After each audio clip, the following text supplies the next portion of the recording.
हाँ, अंधविश्वास शायद हम सबके लिए बहुत ज्यादा हानिकारक है, लेकिन जहाँ जहाँ आपको बता दें सकारात्मक ऊर्जा होती है, वहीं नकारात्मक ऊर्जा भी होती है। जी हाँ, आज इस वीडियो में हम आपको बताने वाले हैं कि आखिर जिन और प्रेत आत्माओं में क्या फर्क होता है। हमने सुना है प्रेत आत्माएं, चुड़ैल, भूतों के बारे में। वहीं जो हम जिन का बारे में सुनते हैं तो हम हमेशा ही इस्लाम धर्म की तरफ चल जाते हैं, क्योंकि हमें लगता है कि जिन सिर्फ इस्लाम धर्म में होते हैं। तो क्या ये वाकई में सच है? लेकिन जिन इतने खतरनाक क्यों होते हैं? इनमें और जिनों में क्या फर्क है, आज इस वीडियो में हम आपको बताएंगे। जी हाँ, स्वागत है आपका हमारे चैनल नेक्स्ट टाइम न्यूज में और एक बार फिर से मैं आपके साथ साथिका। और तो देखिए हमारी ये रिपोर्ट और जानिए क्या फर्क है जिन और प्रेत आत्माओं में। दुनिया में बहुत सी ऐसी अनोखी, अविश्वसनीय और अजीब चीजें हैं जिन पर हम चाहकर भी विश्वास नहीं कर पाते। भूत प्रेतों से संबंधित किस्से भी ऐसे ही रहस्यों में से एक है। शायद इसलिए क्योंकि यदि विश्वास हो जाए तो मन में एक डर बैठ जाता है। इसलिए हमसे एक अधिकांश लोग इस प्रकार की बातों को अनदेखा या अनसुना करना ही उचित समझते हैं। वहीं अंधविश्वास के कारण एक मनोरोगी को भी भूत प्रेत से जोड़कर देखा जाता है। कहा जाता है कि भूत प्रेतों की एक अलग ही दुनिया है जिसे आज तक कोई नहीं समझ सका है। इस्लाम धर्म में भी ऐसी शक्तियों को जिन का नाम दिया जाता है।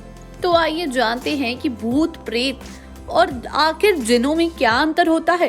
पहले विज्ञान ने भी इस प्रकार की आत्माओं के अस्तित्व को नकार दिया था, परंतु अब विज्ञान भी इस दिव्य ऊर्जा मानता है।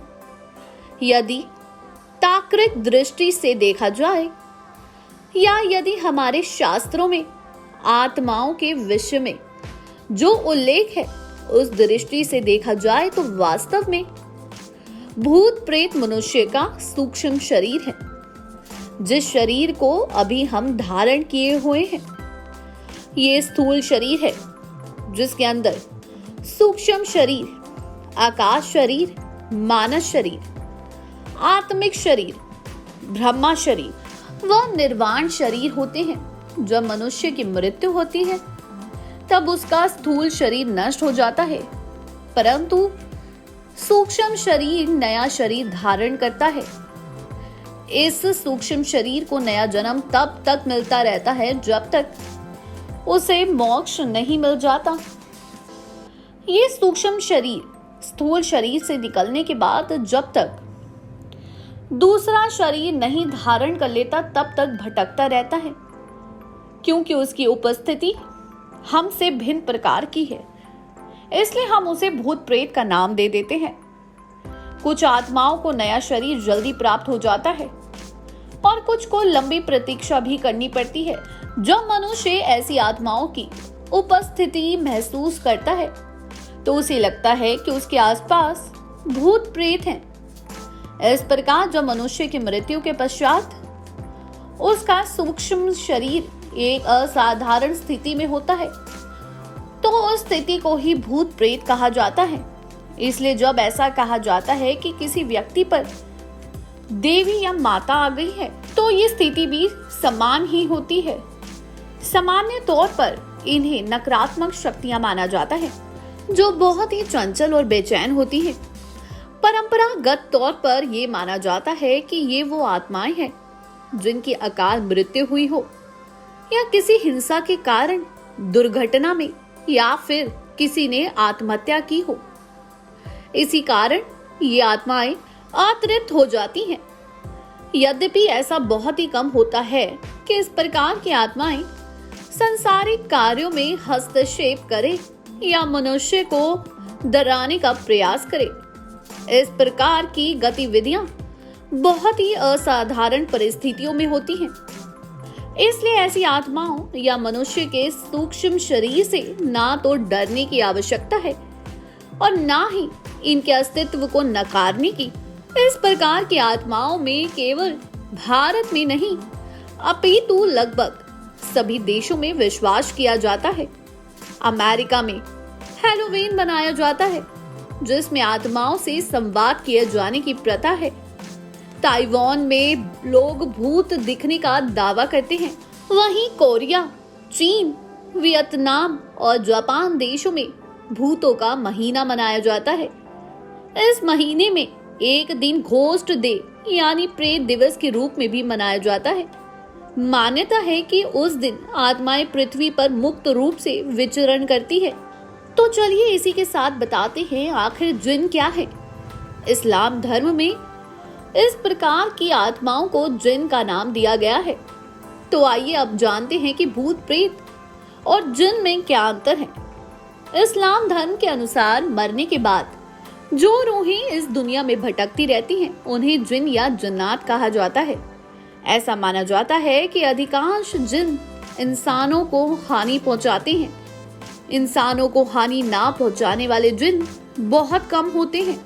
ये मानव शरीर को अपने वश में करने की ताकत रखते हैं। बहुत से जिन उड़ने और गायब होने की शक्ति भी रखते हैं।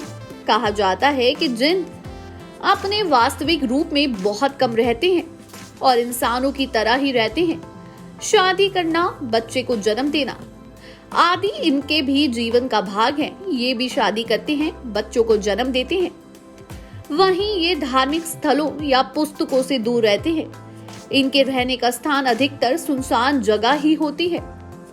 ऐसा भी कहा जाता है कि इनकी उत्पत्ति बिना धुएं की आग से हुई है। इस्लाम में जिनों को 5 श्रेणी में बांटा गया है। आइए जानते हैं कौन सी है ये 5 श्रेणियां। पहली है मरीद। ये जिन सबसे खतरनाक और ताकतवर होते हैं। लोकप्रिय कहानी अलादीन का चिराग में भी इसी श्रेणी के जिन को दिखाया गया है। ये समुद्र या खुले पानी में पाए जाते हैं। ये हवा में उड़ने की भी ताकत रखते हैं। वही बात करें इफरीत की। इफरीत जिन विचारों को समझने और इंसानों को अपना दोस्त बनाने की काबिलियत रखते हैं। ये महिला और पुरुष के समान जोड़ों में रहते हैं। वही बात करें सीला। सीला जिन केवल एक महिला ही हो सकती है। एक महिला की मृत्यु के पश्चात ही ऐसे जिन अस्तित्व में आते हैं। ये बहुत ताकतवर होते हैं। वही बात करें घूल की।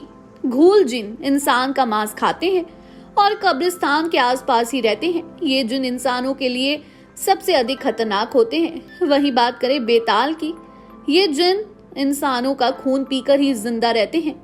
विक्रम बेताल की कहानियों में इसे जिन को दिखाया गया है। इन जिनों में भूत और भविष्य दोनों को ही देखने की ताकत होती है। कहा जाता है कि जिन आम इंसानों की तरह भी जिंदगी जीते हैं। कहा जाता है जिन भी हमारी तरह शादी करते हैं, बच्चे करते हैं, उनका भी खुद का परिवार होता है। लेकिन भूतों का, प्रेतात्माओं का, चुड़ैलों का ऐसा कुछ भी नहीं होता है। वहीं आपको बता दें कि ये वो आत्माएं होती हैं जिनको मुक्ति ना मिली, जिनकी आकस्मिक मौत हुई हो, यानी कि किसी एक्सीडेंट से इनकी मौत हुई हो, तो वो प्रेत आत्माएं बन जाती हैं। वही वो जिन बन जाते हैं। लेकिन जिन ज्यादातर इस्लाम धर्म में ही होते हैं। वही 5 तरह के होते हैं ये जिन।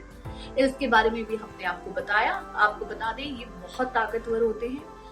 प्रेत आत्माओं को बस में किया जा सकता है, लेकिन जिनों को बस में नहीं किया जा सकता। जानकारी अच्छी लगी हो तो चैनल को सब्सक्राइब करें, बेल आइकन दबाना ना भूलें। धन्यवाद।